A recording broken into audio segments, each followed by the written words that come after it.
Good morning, everybody, and welcome to very rainy Nottingham for today's webinar. Everything you need to know about client surveys in 2024 with a very special guest, John Netting from Bear Rock, and we'll introduce John more formally in a minute. But as I say, welcome to the webinar today. After last month's roller coaster ride with Rory Sutherland, something more little prosaic today, but nevertheless really, really quite important.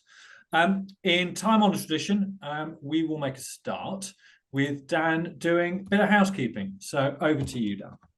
Thanks. I'm glad to know it's not just my neck of the woods that it's raining, Phil. It's utterly miserable here, so we're going to have to provide our own sunshine today. Right, so what do we need to know? So I'm Dan, Head of Branding and Design here at the Yardstick Agency, and first things first, we are going to be recording the webinar today. So don't worry too much about making notes. Focus instead on getting stuck in.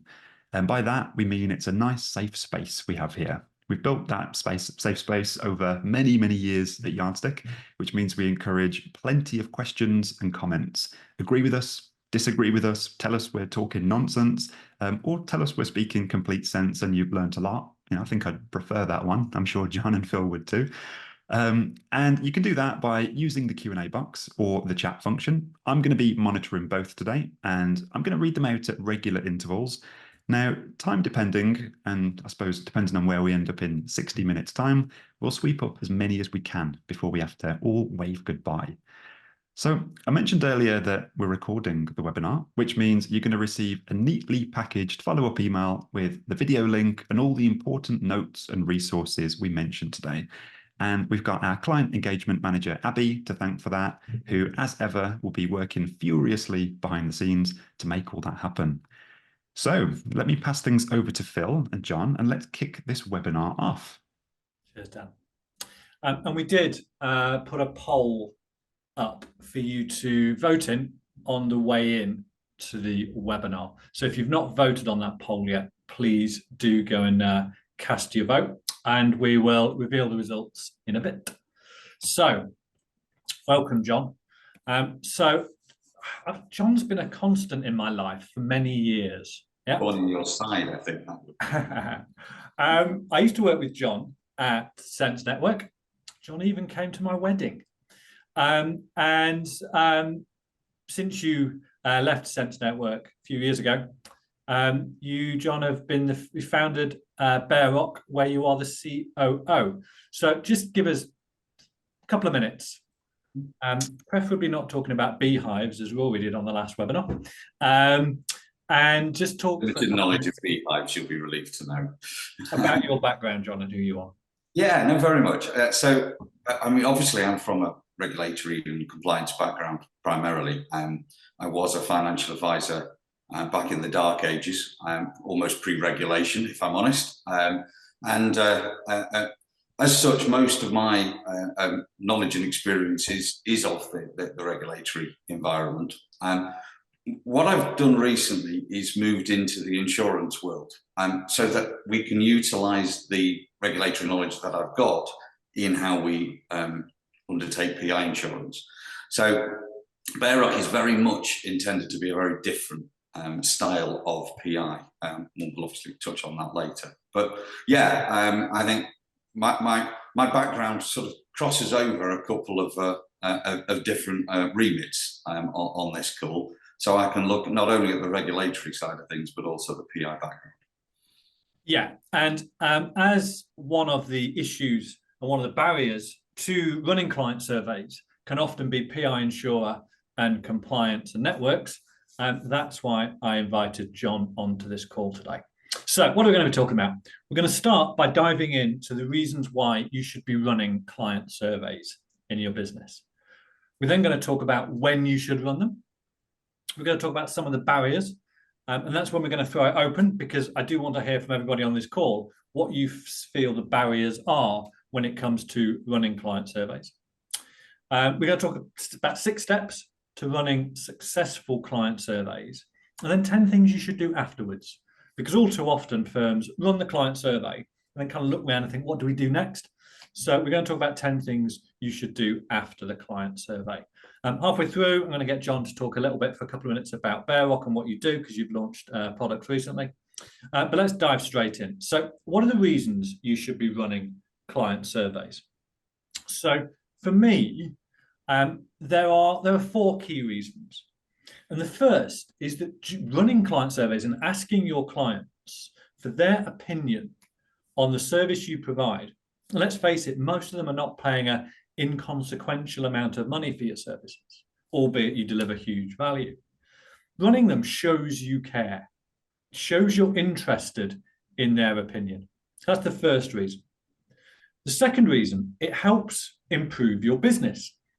If you ask the right questions, you will understand what clients like that you're doing now. That's useful, but not necessarily game-changing. Helps you understand what they dislike that you are doing right now. That starts to get into the realms of being able to help you improve your business. As does the third thing under the improving your business heading, which is when they tell you what they'd like you to do that you don't do already.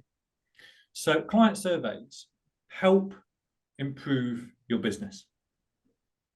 They also give us social proof that we can use in marketing. We often at Yardstick talk about 3 boxes we want firms to tick when it comes to social proof: online ratings and reviews, client videos, and client surveys. So let's say you asked your clients, would you recommend us to other people? And 98.75% of people said, yes, we would recommend you to other people. That's a stat that should go in your marketing. Has the benefit of not being 100% because it 100% looks inauthentic. But you can get some fantastic stats from your client survey that you can use in your marketing. And then lastly, for me anyway, your client survey underpins your referral and recommendation strategy. There are 3 questions that we always recommend advisors, planners put in their client survey to focus on recommendations. I'm not a fan of Net Promoter Score. In the B2C space, I really dislike Net Promoter Score. And that's largely because you've got to explain it. If I say to somebody, Yardstick has a Net Promoter Score of 85, it doesn't mean anything to anybody. If I say 98.75% of Yardstick's clients would recommend us on to other people, it starts to be a little bit easier to understand. But in terms of a referral and recommendation strategy, the 3 questions we recommend asking are: would you recommend us on to other people? Have you done in the last 12 months? And what might stop you? What might prevent you from recommending us on? And that helps us understand what proportion of your clients are advocates and their names, what proportion of your clients are active advocates actually recommending you on and their names, and lastly, what the barriers might be. What might prevent somebody recommending on?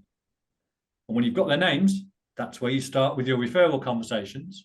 When you've got the barriers, that's where you start with conversations as well. So for me, 4 reasons for running client surveys. But when John and I were putting this together, John also came up with a couple of other reasons why we should be running client surveys. So John, do you want to take these 2, mate? No, absolutely. I mean, I think it's very easy and obviously important that we do surveys for all the positive reasons you referred to before, but they do have some add-on benefits that I think it's worth not losing sight of. Firstly, the ability to defend future complaints. If you have a very solid response to a customer satisfaction survey that says they received their information, they understood it, they understood why you gave them the advice and that they were happy, it does 2 things. Firstly, it gives you a very solid thing to point back to if they have selective memory and complain in the future. But also, the client will remember that they gave that survey and that they gave that response. And there's a psychological principle called consistency, where clients don't like giving different answers than they've done before. It's not just clients, anybody doesn't like it. You become anchored to your previous response. So the fact that they've said they were happy before means they're less likely to come up with a vexatious or spurious complaint in the future. And if I had £1 for every single time I heard an advisor say this client was really happy, he totally understood everything, and what he's now saying on the complaint doesn't bear any resemblance to what actually happened. That is especially pertinent, I have to say, with claims companies. We've probably all heard horror stories of claims companies who just come out with all of a standard list of reasons that they want to try and complain on, knowing that it's a scattergun approach, and they hope that they're going to be able to pick up some reason that's missing or some shortcoming on the file through that route. And again, having a client survey, I have personally, as a compliance director, had many instances where I've had a claims company respond and I've sent back the client satisfaction survey where the client has, in their own words, said they were happy and disproved an awful lot of the points on the complaint. And I think that strength, just to remove those vexatious issues, shouldn't be ignored. I think the second one, though, is probably more pertinent in a lot of ways, because I think if you do get a complaint through a client satisfaction survey, it gives you the opportunity to fix it quickly. And there's some significant benefits for that. Obviously, early detection is important, because if it grows in a client's mind, grows arms and legs, as I refer to it, over time, the complaint later may be more angry.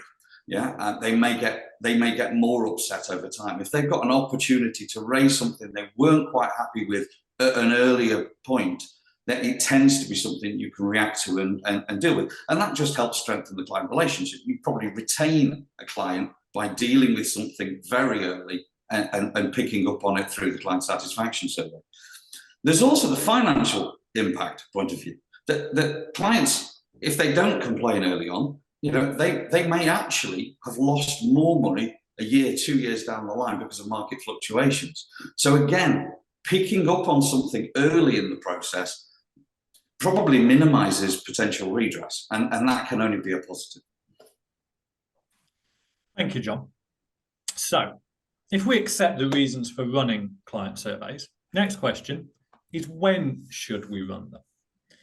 Now, my view of this is that we should run client surveys at fixed points in time. And there's reasons for this. And I would space out those fixed points every 1 or 2 years apart. Whether it's 1 or 2 years, for me, is dictated by the pace of change in the business. The more you are changing in the business, introducing a client portal, new team members, new advisors, new investment propositions, new platforms, that sort of stuff, the more frequent you should run client surveys. If it's more steady as you go, you might think of elongating that time frame a little bit. But for me, the 3 reasons to send client surveys at fixed points in time. The first, I think you get higher completion rates. In my experience, when surveys are sent after a new piece of business is done or been after an annual review, completion rates fall, and you tend to get higher completion rates. And Dan, on that point, I think we've got a question about completion rates, haven't we? Yeah, we certainly have. So Keith asks, what response rate should we expect and hope for? Hi, Keith, hope you're well. So I think this depends on the type of business that you are. So if you are a business with 1 or 2 advisors and a relatively small number of clients, I would be hoping for a completion rate of 40 to 50%. And we'll talk about some of the ways you can try and maximize completion rates in a bit. If you are a larger business with multi-advisors, we tend to see completion rates fall a bit to kind of about 1/3, but you actually get more responses because there's more clients to ask. So your data set is larger. But that's what I'd say there, Keith. And there are things you can do, as we'll talk about in a bit, to increase the completion rate. So fixed points in time, 3 reasons for doing it. The first one being higher completion rate. The second, it's easier to understand trends because you can compare the results at one fixed point in time to another fixed point in time. That makes it easier to compare trends and to see change. So I can think of an example where we've run client surveys for firms, and we'll talk again in a bit more about how we can help you do that. But we've seen firms where they maybe didn't score so well on response rates from their team, response rates from their advisor, how quickly they got back to clients. They did something about it, did a survey, can't remember if it was a year or two later, and those had increased massively. So you could see cause and effect, what they were like on survey 1, what they changed, and what they were like in survey 2. And the third reason for running surveys at fixed points in time, it then opens up the opportunity for you to be requesting Google and vouched for reviews, which are the 2 platforms you should be using to collect reviews, after you've done an onboarding meeting with a client or you've done an annual review meeting with a client. Whereas if you send in the survey and the review request, or a review request in a survey, it just doesn't work. It's too complicated, things don't get done. So our view is surveys should be run at fixed points in time, every 1 or 2 years, for those 3 reasons. So we've talked about why you should do it. We've talked about when you should do it. I want to talk about some of the barriers, some of the concerns about running client surveys. So Dan, this feels like a good moment to get the poll results. And while Dan's reading the poll results out, could everyone just put in the chat some of your concerns? What has you anxious, worried, nervous about running client surveys? What are the barriers? So I want to spend a bit of time trying to break these down. So Dan, let's start with a poll, then everybody put some stuff in the chat, and then we'll talk about some barriers.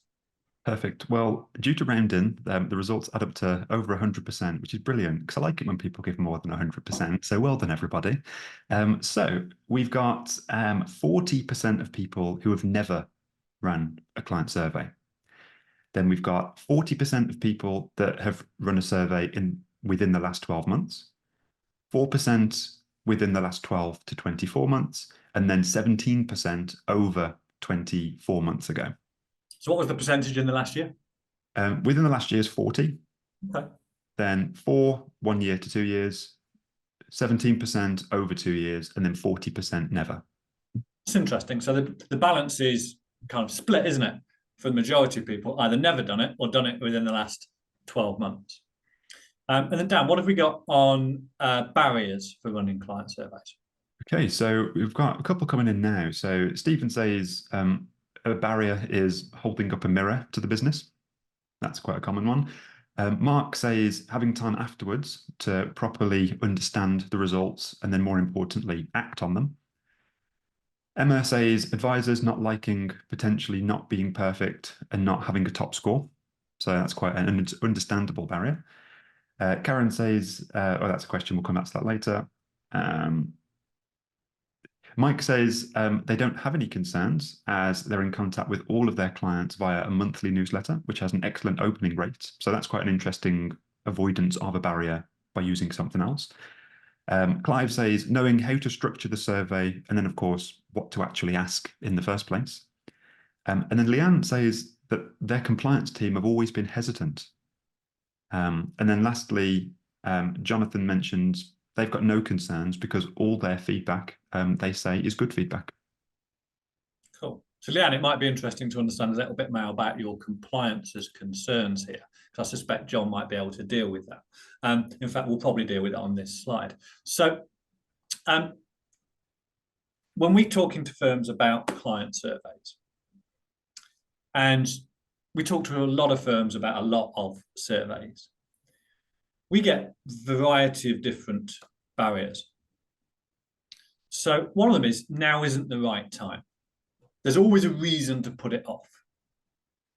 We've just introduced a new service proposition. Let's survey clients after we've rolled it out. Investment markets are poor right now. Let's wait till markets bounce. Our support team has been going through a lot of change. And for me, it's natural why that would be a reason to not do it. But I don't think there's any perfect time. And if you're looking for a perfect time to run a survey, for me, it kind of defeats the object of doing it. Yeah, it's a little bit like firms who suggest, and we gently talk them out of it, cherry picking which clients to ask to complete the survey. for me, you should be asking everybody for the reasons we've spoken about before. So I would try and avoid that. Now isn't the right time. Our advisors won't like it. That's an interesting one. John, you've dealt with more multi-advisor firms, a lot of multi-advisor firms. What would you say to that point about our advisors won't like it? You're on mute, mate. So, the world was happier because I was on mute. My apologies. No, yeah, it's an inherent fear for advisors. It's not uncommon. What I found is that actually once they start seeing the feedback come in, it's actually a bit of a revelation for them. They find it both really useful and actually a positive reinforcement that they're doing a good job. In my experience, feedback is largely very, very favourable. And I think, you know, if you get feedback saying, I loved all of this, but this could have been a little bit better, and you can act on it and you can improve on it, it's actually something that I find advisors find quite cathartic once they do it. But it's a normal barrier before they do it. And it's something that I think it's worth overcoming and getting through that barrier. I would say we had thousands and thousands of survey responses back in my previous life, and the truth is it was very, very rarely negative, and the vast majority of feedback, clients are largely very, very happy. So again, one thing that I would always say to advisors is, and I know it's a negative way of framing the survey, but remember that gives you a really strong defense and a barrier for against a future complaint. That, you know, it's a very strong safety net. So don't be scared of it. Look at the positives that come out of it. Yeah, and it reminds me of a Stephen Bartlett quote, Dragon's Den chap.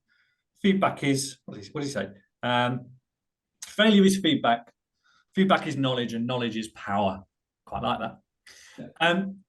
The point about encouraging complaints as well, John. So this leads to something else on the slide. So we have had professional indemnity insurers, and you're the only professional indemnity insurer on this call, so you're kind of representing that community, right? We've had professional indemnity insurers say, or advice firms say, that they can't do it because it encourages complaints. Yeah. How should firms who hit that barrier respond to it, apart from changing professional indemnity insurer, of course? Which clearly is something that I would love to say. Clearly, we're very pro. We see the benefit of it. Going to my aforementioned reasons, but that there are other benefits from a PI point of view. The ability to have certainty on risks or unknown risks is minimised through having survey responses. But I do understand the inherent fear from compliance and PI insurers on occasion about surveys and about whether it will invite a claim. And it might. There is a risk. There is always a possibility you might get a complaint. I would say, actually, one of two things is more likely the outcome. Firstly, that complaint is something that we would get at some point anyway. All you're actually doing is bringing forward that complaint, which again, as I mentioned before, having an early line of sight of a complaint means you can react to it quickly and often potentially even unwind the issue, potentially, you know, put it in correct a mistake. So early awareness is always a positive. But I think that without having that empirical understanding of the likely ratio of response to complaint, I can understand why there is that inherent fear. I have the benefit, as I said before, of having done thousands and thousands of client surveys in my previous life and only seeing a handful of matters that actually became a complaint. The reality is that they will be incredibly few and far between, and therefore the benefit outweighs that risk of the occasional complaint. I think the other thing to think about is making sure that your survey is clear and is actually asking the right question. I do have some sympathy with some insurers, for example, where they don't like sliding scales. So, you know, were you happy with the service 1 to 10? If somebody puts a 4, is that an expression of dissatisfaction? Is that a complaint? I think having a carefully constructed survey that doesn't have that ambiguity will also help you get that approved by your insurer. So yeah, I think spend a bit of time on construction of the survey as well, and just think about whether there's accidental pitfalls in it. Thanks, John. And that's one of the reasons when we're doing client surveys on behalf of firms, we don't use sliding scales. Yeah, because it's completely subjective. What one person's 4 is another person's 6. One person's 8 is another person's 7. It's just so subjective, yeah. And that's why we don't use them. So it sounds like, John, that the answer to this is getting involved in a constructive dialogue with your PI insurer, your network, explaining the benefits of doing this, trying to be a bit rational about it, yeah. and try and take them on a journey with you. Yeah, or move PI insurer.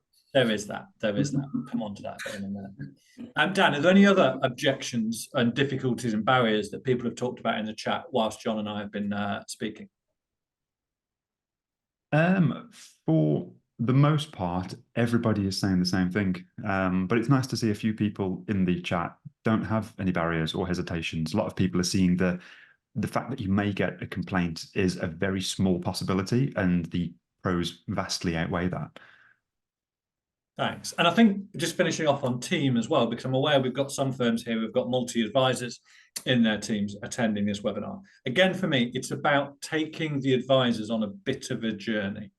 Often those in the business with responsibility for marketing or responsibility for the client service are a little bit out in front of the rest of the business in their thinking and their thought process when it comes to client surveys. So sometimes the advisors have got a little bit of catching up to do. And they're a little nervous about surveys being run. So for me, again, it's about a constructive dialogue, explaining the reasons why, those 6 reasons why we've spoken about it before. By all means, draw on Yardstick's experience and John's experience of the fact the world doesn't come to an end when you run a client survey. Yeah, the sky doesn't fall in. Good things happen. And then if you haven't got them, play the consumer duty card. Yeah, and we're 28 minutes into this, and it's the first time I think we've mentioned consumer duty. So do try and get over the barriers, because the benefits of running a client survey to you, your business, your team are just massive. So we've talked about PI insurance, and some of you on the call might be wondering who John is and who Bear Rock is. So I thought, John, if you could spend just a couple of minutes explaining about Bear Rock, and then we're going to go back into client surveys and some of the nitty-gritty about how you run this. I can see some questions that have come in about which questions we should ask. So how you run it and what you should do afterwards. So John, we're going to go all Chris Whitty now, and you tell me when you want me to move on the slides. Yeah, this could be I don't think I've ever had you drive my slides before. This is quite a slightly nervous moment in my life, I have to be honest. Yeah, thank you for that. Yeah, we are new to the market. Ooh, we jumped ahead quite quickly there. Can we go back? Sorry. Yeah, thank you. Bear Rock is a new PI service, and we utilised an existing broker business called IFA ProShop, who some of you may know. So Jonathan Newell and myself and a third director called James Adley have formed the basis of this business. We've been working on it for a number of years, and it's taken years because we literally wanted to redesign it from the ground up.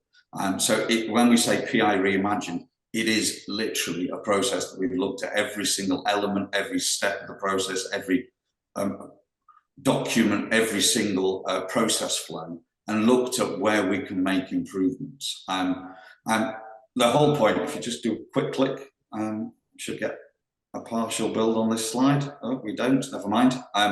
The whole basis and the underlying premise of this logic is to look at building a different way of underwriting and dealing with PI for IFAs. And the legacy market, and quite understandably because of how they operate and the limitations on what they do, fundamentally the influence on the rating and on the premium for firms is largely based on the market risk. And that's the biggest influencer, is looking at, you know, what's happening in the market. So when something goes wrong in the market, PI insurer reacts to the overall risk rather than looking at, well, there is that issue, but does it apply to this individual firm at granular level? And that's because the data and the information that's retained is very, very difficult. So we just click. What we're aiming to do is flipping that model on its head. So we've got the individual firm qualities driving a bigger influence on the rating and the model than the legacy market. Now, how do we do that? If we do one more click, Phil, very weird doing this. Just watch this build for a second. This sort of encapsulates a lot of what we've changed. So firstly, we've changed our proposal data and our proposal form to a full online journey. So we're collecting the information electronically. This sounds quite scary coming from the financial advisor sector, as I have, that the lack of information that's actually analysed or retained electronically in the PI insurance space is staggering. Yeah, there's very, very little retention of information. And last year's application is looked at, and then it goes effectively off to one side, and then the next renewal, there's a brand new application, and they look at that new application. So it's reliant on the underwriter's memory and on the underwriter's opinion very heavily. What we're doing by moving the proposal form online is we can gather information in a consistent format, which gives us the ability to analyse it. It means we can API connect to the FCA register and Companies House and pull that information into there. It means we can pull claims information through and feed that into the overall data lake, as it were, of information that we're gathering. And all of that then can feed into a proper company-specific rating model. So it's a data-led decision rather than an arbitrary decision.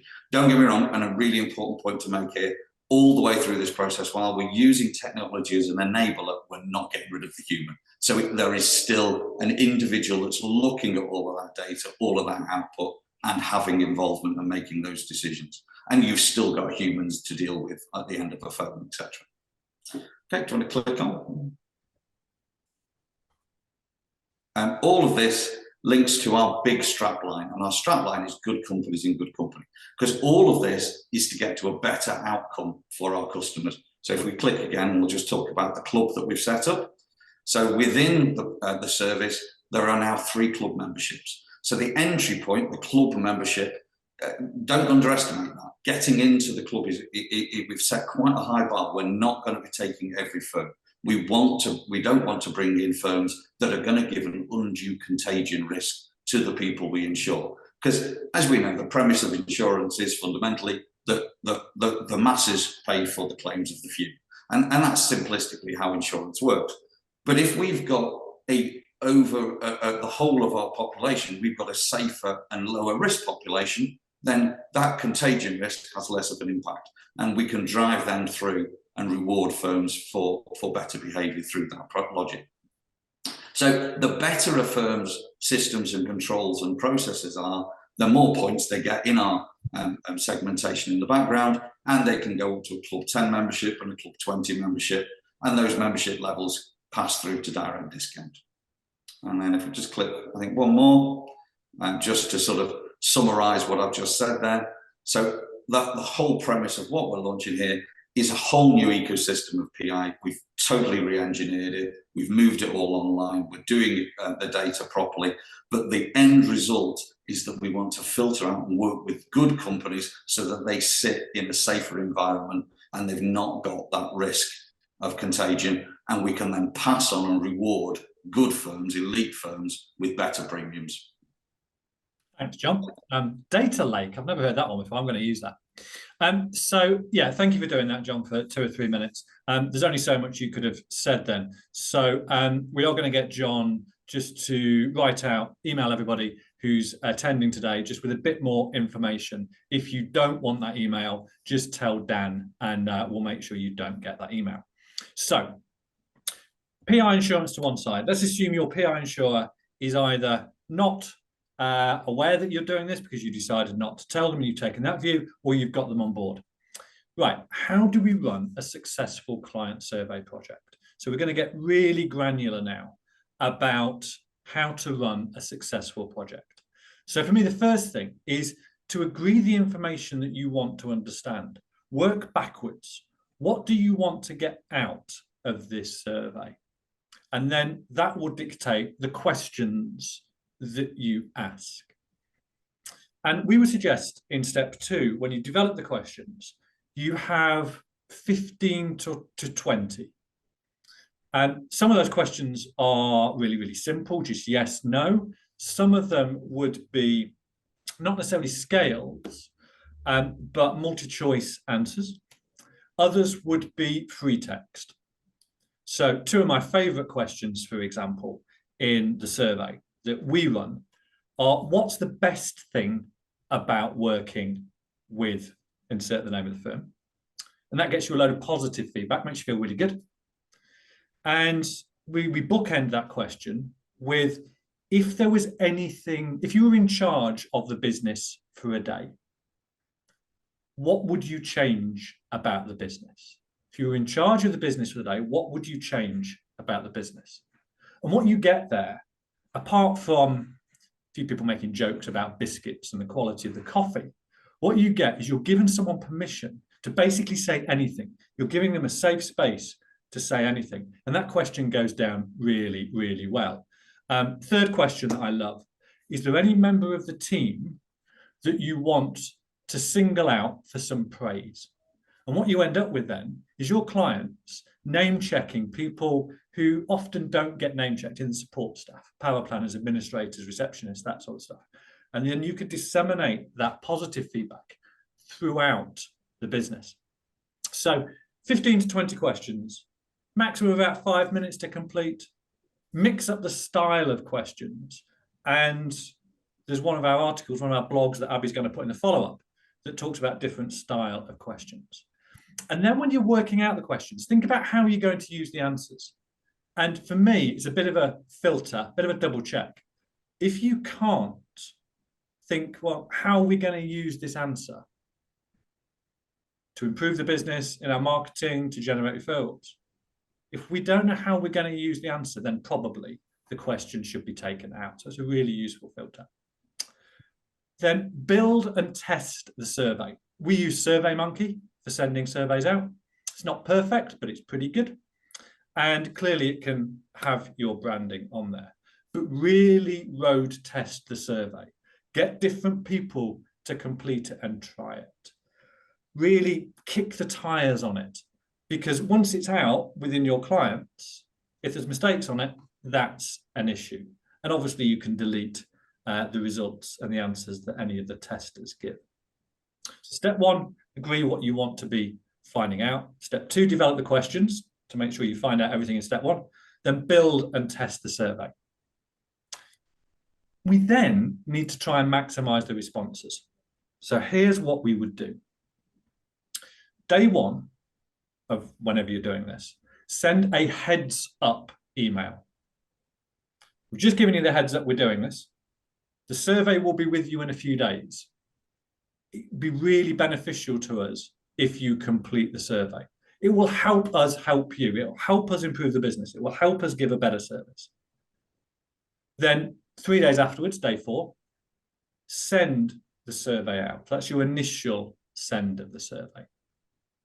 2 weeks later, a reminder. Don't send your reminder, if you can avoid it, to people who have already completed the survey, because you'll get people saying, I thought I'd done this. And then at the end of that process, so 30 days, close the survey. Now, in our experience, with the vast majority of firms, that is enough to get a response rate in the 30 to 40% range. There are other things you can do, though, to boost completion rates. So one of the things we've seen a few firms do is use WhatsApp. So one of the questions we ask in client surveys is what social media platforms do you use? 85 to 90% of advised clients, and this is interesting bearing in mind their average age, 85 to 90% use WhatsApp on a regular basis. So we can harness the power of WhatsApp when it comes to client surveys. And we've seen a couple of firms where response rates were relatively low. Think of one firm in Ireland that had 28, 29 responses. The wife of the MD sat on his WhatsApp account at night, sent out messages. Next day, we'd had 79 responses in total. Went up massively by sort of 48, 50 responses. And it was just partly the timing, and it was partly the method of communication. So sending that out via WhatsApp seemed to work really quite nicely. And of course, you're not communicating any personal data. There's no security risk because you're just sending someone a link to a survey. We've seen other firms where they'll pick up the phone to clients and say, would you mind completing it? We sent you the link. Can we nudge you this way? And then we've seen a few firms where they don't have, a lot of their clients don't have email, maybe really quite elderly client banks, and they've sent out printed versions. They put an envelope in along with the survey, sent it back, and then they've entered the details electronically as well. So we've got one source of truth. We've got all the answers in the same data lake. There we go, it's got them. So there's a bunch of things you can do to increase the completion rate, because we should be aiming at that 30 to 40% mark. So Can I just jump in and add one more thing to that? I think one thing I've also seen work really well is to actually also get the advisor at the end of appointments to say, look, we will be sending out surveys. It's really useful. I really value it. You know, I think the request personally from the individual who's dealt with the client, alongside that, I've seen work really well and really increase response rates. I think I think as much as it's a safe place to survey, I think sometimes clients think, well, I don't want to like dog my advisor in it. I like my advisor. This is great.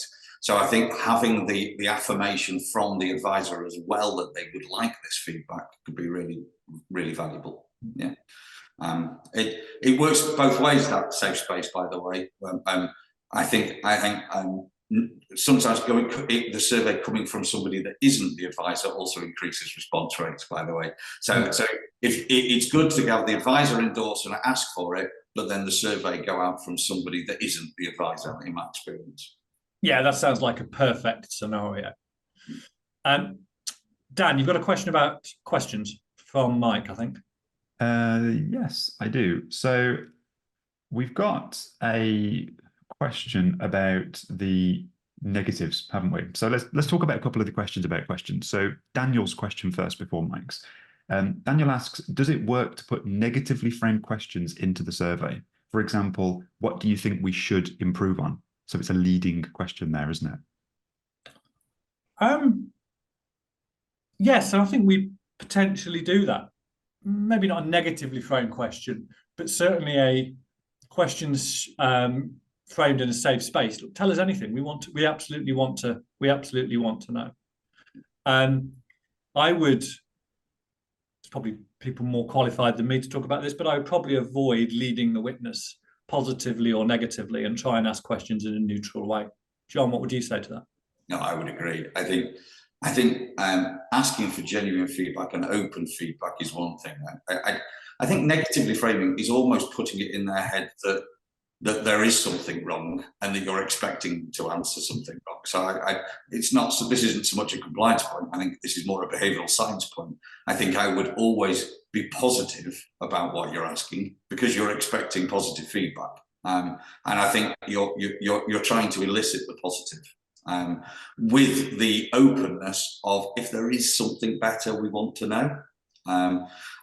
I also think, by the way, it's worth. I was wondering when to weave this in. So whilst I'm talking, I might just drop this in. There's been a few really interesting and positive suggestions from the regulator about trying to get the client to repeat back the benefit of the transaction or advice they were given in their own words, because it helps show. I and I've done well, as we said before, I've got this far without mentioning consumer duty, but from a consumer duty point of view, having that positive affirmation that they understood what they've done and why they've done it in their own words is incredibly powerful. So I also think, I love the open free text questions. I think having an open free text that's just in your own words, why did you do this transaction? Yeah, what's your understanding of why we advise this transaction? Those kind of open questions, I think, are really powerful. I'm looking at a bit of an exercise on that in the background at the moment to see whether there's something we can come out with to give some pointers on that. But there's no reason you couldn't build that into a survey. Well, now, Mike asked a question earlier about the questions, and will we be providing the questions as a starter template?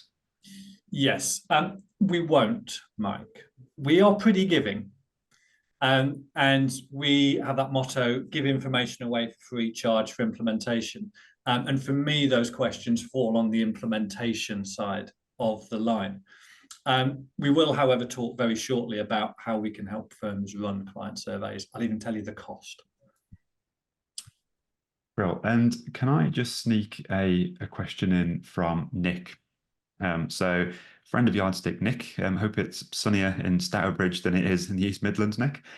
Nick says, new to the sector, is there a requirement on us to get permission from our PI insurer before running a survey?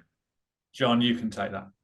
Yeah, no, and the short answer is yes, I would, most definitely. They'll probably want to see the survey. And hopefully there won't be a barrier to it. And we are, as Phil alluded to, I'm a little shocked and surprised these days that there is still a barrier in that regard. But it's never the right thing to just sort of dodge asking them and doing it without, there's that old adage, isn't there, that ask for forgiveness later. But I don't think this works in this context. If you did get a claim through that, you could through a survey, and you hadn't told them you were doing surveys or asked for consent, you could invalidate your cover because they might view that as you invited that complaint without consent. So no, I most definitely would ask for consent. I think there's an inherent risk of not doing, I'm afraid. Thank you, John. Right, I do just want to sneak one question in, and then I'll do this to the end, if that's okay. So another familiar face, Darren. Darren asks, do responses, number of responses vary depending on what day of the week you send it out? What have we found? I think it potentially could. We like client surveys going out when people's inboxes are a little bit quieter. So evenings, weekends, as opposed to 3 o'clock on a Friday afternoon or 11 o'clock on a Wednesday morning. So yeah, I think it potentially could, Darren. Yeah. Right. Step 5, still talking about how to run surveys, and then we'll talk about the things you do afterwards. Although this is post-survey. So after you've done the survey, you really need to analyze the results. Review the results at a macro level and at a micro individual client level. And then take at that micro level individual actions. So for those clients who have said, this could be improved, I'd like to do this, I'm not happy about this, you've got to pick up the phone. Go early, go verbal. I heard that from next month's webinar guest, which we'll announce in a minute. But go early, go verbal when you've got a problem. And it might be the advisor picking up the phone, it might be someone more senior picking up the phone. But I think there's something incredibly powerful in a client saying something and then you taking action and then knowing that you have taken action. So individual actions based on individual feedback. Then build project plans for larger tasks. So for example, I was delivering the client survey results to a firm that we worked with last week, and 50% of their clients had never logged into their portal. 50%. Right, there's a project there to increase awareness about the portal, explain the benefits, explain how to do it, because the majority of their clients who did log in were very happy. And then we need to think about how to use the data in your marketing? Which of those data points can we use in your marketing? And then lastly, and I think this is, as far as I'm concerned, unique to Yardstick. We believe you should publish the results. Now, quite often when we say that, advisors get a little bit nervous. Yeah. Now, clearly you are publishing an edited version of the results. You are going to only publish the results that you want to. But for me, it's really important that you close the loop. You've asked these people questions. They've spent 10 minutes, 5 minutes, however long, filling it in. If the information just appears to fall into a void and they never hear anything back, I think they're less likely to complete the survey in the future. There's going to see less benefit in doing it. So I would be publishing the results, an email to clients and to all clients, including those who didn't complete it, because it shows those people there was benefit in doing it. Explaining what you're pleased about, what you've learned, and what you're going to change because of the client survey. So important to do that. And I see too many firms doing steps 1, 2, 3, 4, but not analysing and not publishing the results. So I think that's incredibly important. So for me, those are the 6 steps to running a successful survey. Things that you should do afterwards. Now, we have covered some of these, but things you should do afterwards. Picking up the phone to clients who provide critical or constructively critical feedback. There is generally 1 or 2 in most client banks who might be having a bad day or might have genuine grievances. And this is an important point, actually. If you do have that person in there, in my experience, advisors, firm owners react in 1 of 2 ways. The first way is they take it on board and they work out a plan to turn that client around. They see it as a challenge to turn that client around from somebody who's potentially a detractor into an advocate. And one of the ways of doing that is go verbal, go early. Other advisors, firm owners, will roll their eyes and say, oh, I know that client, they would say that, wouldn't they? And they deflect.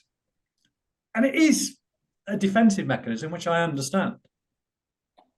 But so important that we pick up the phone to clients who provide critical feedback. Sorry, I was just going to jump in and just, apologies for jumping in now. That's fine. I think it's particularly important that if there's any hint that it's an expression of dissatisfaction, that you do pick up the phone instantaneously as well. Don't leave that sat in the to-do pile. Partially because if there could be construed as a complaint, obviously you'd be expected to record it as a complaint, respond as a complaint, or at the very minimum notify your PI of the potential circumstance that could lead to a complaint. If you deal with it instantaneously, certainly with ourselves, we make an allowance for the 3-day rule, where if you deal with something to a client's satisfaction, you don't have to record it as a complaint. So picking the phone up straight away, just to clarify that point and to make sure whether it was constructive feedback for you to benefit from or whether they actually were in some way, shape or form making a complaint. So make sure you're dealing with it within those 3 days. That 3-day rule is massively important. Number 3, share the results with your team. Really important that you tell the team. It gives them a boost that they're doing a good job, helps them understand how we can improve. And if you include that last question we talked about, you'll have individual feedback for individual members of the team. Then put the results of the survey, so Mr. Smith, Mrs. Jones, on their client file so that the advisors can discuss the results of the survey when they go out and do the next review meeting, forward planning meeting, whatever you call it, and pick up little points. Debate the barriers about referrals. If they have recommended you on to someone in the last 12 months who hasn't got in touch, use that as a conversation starter. So put the answers on each of your clients' folders, your files. Update your website with key points. Our survey says, and you could animate that, there's all sorts of things you could do there. You could create an infographic. You could create an animation. We'll send some examples of that in the follow-up to this webinar. but you can create infographics, you can create animations, you can update your website. Start distributing the results of those surveys. Use the data in your award entries. When you enter awards, whether it's PFS, Money Marketing, Professional Advisor, whatever awards you decide to enter, one of the key things that differentiates your entry from other people's is showing evidence to support your claims. So if you were to say in an award, or take two award entries, one says our clients are happy, the other one says our clients are happy and here's the proof from our survey, and you quote the numbers from the survey, which is more powerful, telling or showing? It's clearly showing. So use the data in your awards. Use the data to start conversations with clients about referrals and recommendations. So you said in the survey you would recommend us on to other people. Can we just talk a little bit about who you could recommend us to, how to do it, and when to do it? You said in the survey you've recommended to somebody in the past 12 months. My records show nobody's got in touch. Just tell me a little bit about who you recommended us to. And then lastly, still on recommendations and referrals, your survey helps you deal with barriers to recommending. It's one of the questions we ask. It's a free type box. And we do see, to answer a question that came in earlier, we do see free type boxes. Sometimes the answers are really long. People do complete them. And one of the questions we ask that's free type is, what are the barriers to recommending on? And you get some really useful information there. So that's 10 things you should be doing after you've run the client survey. Again, in the follow-up notes, we've written an article about this in the past, and you can see some more details there. So as we wrap up, we've spoken about the reasons you should run surveys. We've spoken about when you should do them. We've spoken about how to do them and what happens afterwards. So briefly, how Yardstick can help. So first thing we can do is we can run the project for you. Excuse me. We can run this project for you. We can agree with you the questions. We can build it in SurveyMonkey. We can send it out. We can help with the reminders. We can do the analysis for you. It's one of the favorite things that I do. 90 minutes telling firms how their clients feel about them. It's a lovely, lovely call. We can write the follow-up email. We can update the websites. We can build the animations, the infographics. We can do all of that. To run the project, though, up to the point where we present the results and write the follow-up email, we charge £750 plus VAT. Things like infographics, that sort of stuff, are an additional cost because not everybody wants them. But to run the project, we charge £750 plus VAT. And then we can help you, to say, promote the results with website updates, infographics, and animations. But I'm not going to turn this into a commercial for Yardstick. So if you are interested, just pop a note to Abby and we can have a conversation. So we're going to do any questions as a bit of a wrap up, but I do want to just publicize our next webinar, 10 a.m, Wednesday, the 19th of June. One of the things we're trying to do is bring experts into these webinars moving forward. We had Rory Sutherland last month. We have John this month kindly attending and sharing his wisdom. And next month, we've got Andy Bounds. Andy Bounds is just a superb marketer, sales expert, communication expert. If you get his Tuesday email, it's absolutely fabulous. And we're very lucky to have Andy joining us next month. Abby, if you could put a link to the that webinar in the chat, that would be great. Do sign up for it. Andy is superb. And as always, the webinars are free. Nottingham's Council House bells are ringing. That's how you stay in touch with myself or John. Dan, any questions? Yes, so we'll sweep up a few. Obviously, if you've got any last minute ones, pop them through and we'll see how we get on. So Nicola's question will be the first one. Nicola asks, do you suggest sending surveys to clients post-meeting or sending to your full client bank in one go at one time? Full client bank to one go in one time, for the reasons I spoke about earlier. You get a higher completion rate. You can compare one fixed point to another fixed point in time more easily, and it leaves open the opportunity to request a Google and Vouch for review after you've done an annual review meeting. Lovely. Let's go to Jonathan's question next. Now, Jonathan makes a good challenge about the number of questions. So 15 to 20 questions seems quite long, especially in this day and age where people are bombarded with surveys. Would fewer, for example, 10 to 12, not be more engaging for a client and improve response rates? So I think this is subjective. And some clients will say 10's the maximum I would feel comfortable doing. Some are 20, some are 30. So first thing I would say is experiment. Second thing I would say is the drop-off rate, someone getting halfway through and stopping completion in the survey, when you ask 15 to 20 questions, that we see, and we've run over 100 of these projects now, is really, really, really low. So once someone started, they do get to the end. Whether it's a barrier for them starting, it's a fair challenge. But right now, we see people happy to get to the end. Try it. Try both. See what happens. It's always good from a behavioural point of view. I believe I'm talking about behavioural science more than compliance today, which is rather unlike me. But let them know at the outset how long, how many questions, how long it's going to take. Make sure they understand. And because I find that actually, as long as they know it's going to be 20 questions, they're normally quite happy. If you've gone into a survey thinking there might be 2 or 3 and then you're at 8 or 9, that's when you drop off. If you go in knowing it's 20, you've gone in when you've got time to answer 20.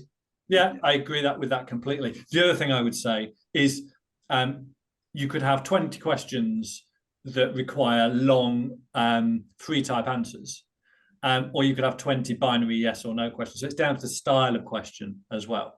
But give it a go, Jonathan. Try it. Play around with it. Brilliant. And that reiterates Mike's point that he made earlier in the chat, where he says one of the problems with free text questions is they take longer to complete. Pepper some speedy questions in there, change it up. Now, I believe this is the final question. So anybody that I've missed, pop those through just so I can see them again. But Richard asks, are you aware of any software that allows us to use a generic mobile to send WhatsApp messages to clients so that the process can be mechanized instead of having to get advisors to do it? Yeah, we're doing a bit of work at the moment. Guy Brandon in the client success team is doing some work around business WhatsApp. So expect a blog out from us, an article, even maybe a definitive guide about how to use WhatsApp in your business. Because we've got a couple of competing things here. We have got clients, 85 to 90% of people using WhatsApp on a regular basis. Majority of firms do not do it. Some of it is because they don't use WhatsApp themselves. Some of it is because they don't know how to do it. Some of it is a bit of concern about the regulator. So watch this space. We'll have some stuff coming out on that.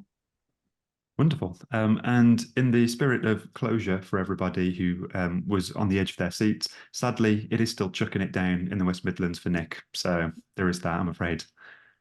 And it's throwing it down here. Thank you for everybody attending today. I hope you got some value from that.